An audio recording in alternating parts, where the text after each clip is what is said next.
Assalamualaikum warahmatullahi wabarakatuh.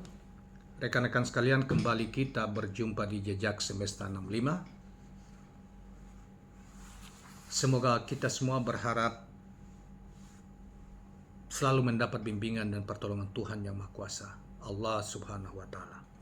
Kawan-kawan sekalian, kembali kita hadirkan sebuah tulisan, sebuah pemaparan uraian yang paling menarik dari seorang anak dari timur, yaitu tepatnya dari provinsi Aceh, namanya Yusuf Blegur, seorang aktivis 98 juga, yang mengulas tentang Anies Rashid Baswedan dan bagaimana kaitannya dengan Indonesia hari ini. Kawan-kawan sekalian, baiklah, tulisan ini cukup lumayan panjang, mungkin kita butuh sekitar nyaris menyentuh 10 menit, tapi kita coba untuk membaca dengan ini supaya kita bisa memahami apa yang dikandung dalam tulisan ini, yang khusus terkait dengan Anies Baswedan dan Indonesia ke depan. Saudara sekalian, harapan dan perubahan penting buat seluruh rakyat Indonesia. Jika tak dapat memperbaiki kesalahan-kesalahan sebelumnya, maka yang utama tidak akan mau mengulanginya. Mendukung Anies Baswedan untuk menjadi presiden Indonesia, seseorang tidaklah harus alumni UGM. Seseorang juga tidak harus pernah aktif atau menjadi alumni HMI. Begitupun dengan agama apapun, tak pernah berjarak dengan karakter seorang Anies. Bahkan siapapun bisa memilih Anies meskipun bukan warga keturunan Arab. Warga keturunan Tionghoa, warga keturunan Eropa, atau warga keturunan Afrika sekalipun, Anies bukan hanya seorang warga kebanyakan. Anies juga seorang pemimpin yang kinerja dan capaian kerjanya tak terbantahkan di Indonesia dalam pandangan internasional. Saudara sekalian, saya kira apa yang digambarkan ini cukup menarik dan benar ya, bahwa Anies sudah memperlihatkan kinerjanya di DKI sebagai pemimpin, sebelumnya juga sebagai Menteri Kebudayaan, dan dia juga sudah sering dimintai pandangan-pandangannya di dunia internasional. Karena itu saya pernah sering mengatakan bahwa Anies sudah menjadi juga preferensi dunia pikiran-pikirannya, menjadi anutan dunia dan menjadi kebutuhan dunia untuk sering dimintai berbagai pandangannya terkait dengan masalah-masalah tertentu di dunia internasional, apatah lagi di dalam negeri. Nah, kita lanjutkan kawan sekalian. Identifikasi sosial dan politik apapun yang melekat pada Anies tak akan mampu mengubur rekam jejak, rekam pikiran, dan rekam karya yang pernah ditorehkannya. Anies kian hari semakin universal bagi spirit kebangsaan di Indonesia. Meskipun framing politik identitas kerap menyerangnya, meskipun buzzer dan haters serta konspirasi jahat selalu ingin menumbangkannya. Kalau saja bangsa ini mau jujur mengakui telah bersepakat hingga mau melakukan konsensus nasional untuk menjadikan Indonesia sebagai negara kebangsaan, bukan sebagai negara agama, maka sepantasnya lah kebinekaan itu dan kemajemukan itu tidak lagi menjadi pertentangan atau konflik yang berpotensi menimbulkan desintegrasi nasional. Tekad berhimpun mewujudkan NKRI dalam bingkai Pancasila dan Undang-Undang Dasar 1945 idealnya berangkat dari kesadaran keberagamaan suku, agama, ras, dan antar golongan beserta adat istiadat, tradisi, kearifan lokal di dalamnya menopang kebudayaan nasional. Kebinekaan menjadi semangat persatuan dan kesatuan akan realitas perbedaan yang ada, sementara kemajemukan menjadi identitas kekayaan lokal yang mengokohkan pondasi keindonesiaan sebagai negara bangsa. Saudara sekalian, selanjutnya, proses demokrasi prosedural, terutama dalam melahirkan kepemimpinan nasional, tak sepantasnya menjadi ajang perebutan kekuasaan ansih. Kekuasaan harus menjadi alat untuk mengelola idealisme, Begitupun bagi para kontestannya, tak cukup citra dari lebih dari itu, wajib mengedepankan harga diri dan pengabdian diri. Tak melulu mengandalkan ambisi, namun sudah menjadi prinsip untuk bermodal prestasi. Bercermin pada kultur Jawa yang filosofinya terkadang dominan mewarnai politik nasional. Meminjam istilah bibit, bebet, bobot, rasanya tidak bisa diabaikan dan cenderung relevan untuk menjadi kriteria paling afdal bagi calon presiden Indonesia.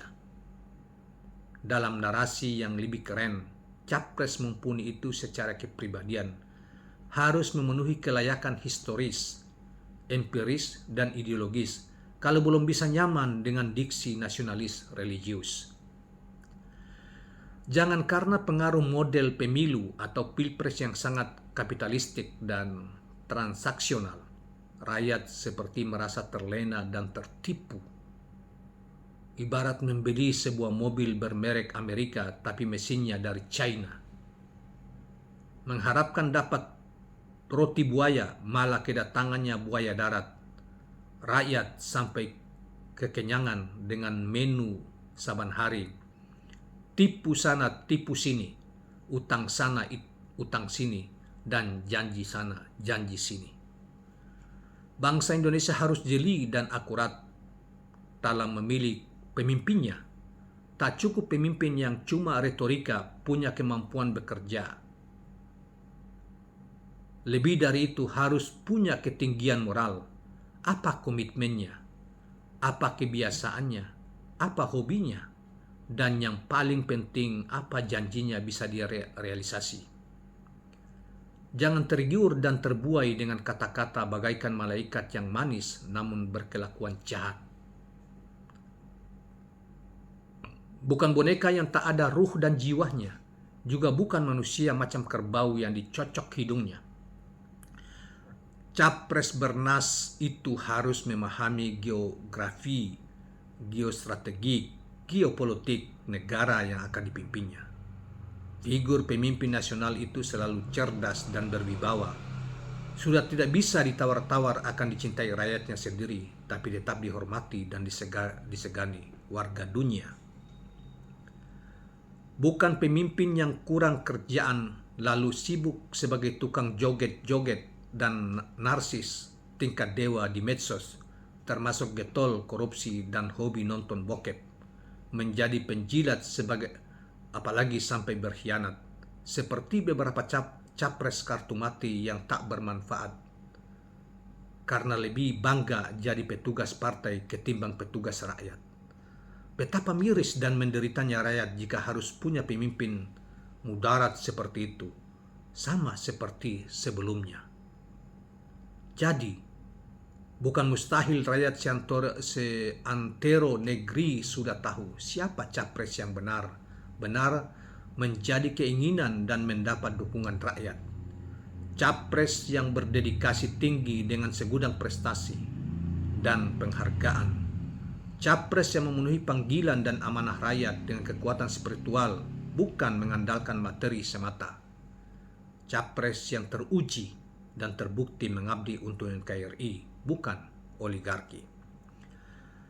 Sulit mencari kebenaran di tengah lautan kesalahan. Sulit menjatuhkan seseorang meski dengan gelombang tsunami, isu, intrik, dan fitnah. Sesulit menjegal pemimpin idola dengan obral kekuasaan yang brutal.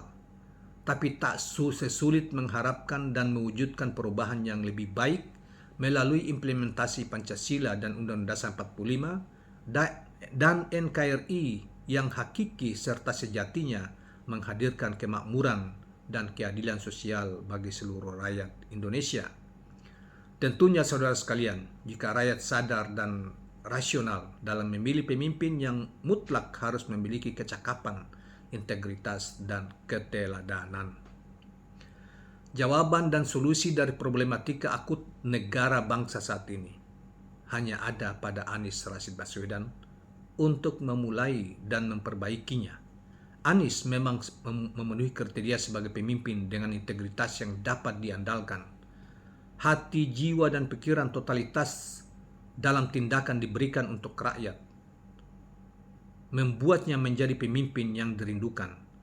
Diterjang sikap kebencian dan permusuhan, Anies tak terpisahkan dengan kepribadian luhur dan catatan keselamatan yang menguatkan hubungannya dengan harapan dan perubahan untuk rakyat. Saudara sekalian, terbentur dan terbentuk cara mudah dan sederhana menilai Anies. Semakin kuat rejim kekuasaan menjegal Anies, membuat rakyat semakin kuat dan giat mengawal Anies.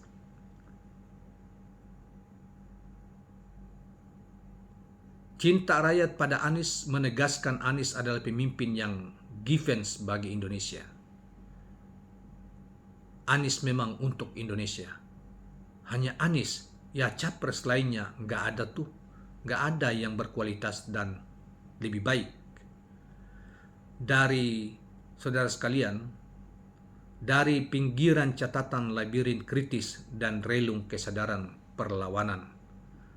Saudara sekalian, inilah tulisan yang sangat mencerahkan dari Yusuf Blegur, ya, seorang kolumnis yang juga tentunya saat ini adalah seorang relawan Anies Rashid Baswedan, pendukung Anies Rashid Baswedan. Yusuf Blegur, sebagaimana di awal saya katakan tadi, adalah seorang putra dari Provinsi Nusa Tenggara Barat, dan dia juga berkecimpung di dalam aktivitas pergerakan politik, dan kini beliau berjuang bersama teman-teman yang lain untuk mengantarkan Anies di Pilpres 2024 yang akan datang untuk meraih kemenangan dan selanjutnya mewujudkan cita-cita, meluruskan jalan, mewujudkan keadilan sosial bagi seluruh rakyat Indonesia. Itulah yang hendak dikemukakan oleh Yusuf Blegur tadi. Saudara sekalian, tanpa mengecilkan apa yang disampaikan, telah digambarkan secara luas oleh Yusuf Blegur tadi tentang beberapa hal yang sekarang ini dia hanya mengatakan hanya Anies yang bisa dan memang dia dilahirkan untuk memimpin Indonesia, kata dia, karena memang dilihat dari postur kepemimpinan saingan Anies yang lain yang tentunya sudah muncul, misalnya dari Capres PDIP, Capres Gerindra, dianggap bahwa Anies memiliki kapasitas intelektual dan kapasitas kepemimpinan serta komitmen kerakyatannya jauh lebih tebal, jauh lebih mumpuni, melampaui semua kandidat-kandidat yang lain. Dan itu dia sudah buktikan ketika beliau memimpin sebagai Gubernur DKI Jakarta, dan dia juga telah menjadi preferensi dunia, dikagumi dunia, bahkan dianggap sebagai beberapa tahun lalu dianggap sebagai salah satu tokoh perubahan dunia, bukan hanya Indonesia. Ya, itu dilakukan diidentifikasi oleh para tokoh dunia. Oleh karena itu, saya kira menyambung apa yang dikatakan oleh Yusuf Blegur tadi, apa yang dikatakan semuanya rata-rata adalah tidak ada yang keliru, tetapi dia memberi perspektif yang benar untuk supaya rakyat Indonesia tidak salah pilih, tidak salah menilai, dan tidak terjebak pada berbagai rumor dan fitnah yang ditujukan kepada Anies selama ini. Bagi mereka-mereka yang ingin Indonesia ini tetap dikuasai oleh oligarki, dan mereka-mereka yang selalu mendapat sogokan para oligarki agar Indonesia tetap mendapatkan kepemimpinan yang kualitas rendah, seperti yang sudah sebelum ini yang kita lalui kurang lebih 9 tahun terakhir ini, sehingga Indonesia bergelimang dengan hutang yang luar biasa, ya, tidak dihargai dunia internasional pemimpinnya karena kualitas KW3 bukan lagi KW2 atau KW1, tapi terlalu rendah kapasitas pemimpin kita untuk memimpin bangsa yang begini besar. Sudah begitu tidak memiliki integritas yang tidak kita banggakan. Nah, kira-kira itu yang ingin kita tangkap dari apa yang dipesankan, dan bisa kita tambahkan sedikit, tetapi semuanya kita bisa mencerna dan bisa mengerti apa yang dimaksud oleh Yusuf Blegur. Terima kasih kawan-kawan sekalian. Jangan lupa subscribe, like dan share channel ini. Assalamualaikum warahmatullahi wabarakatuh.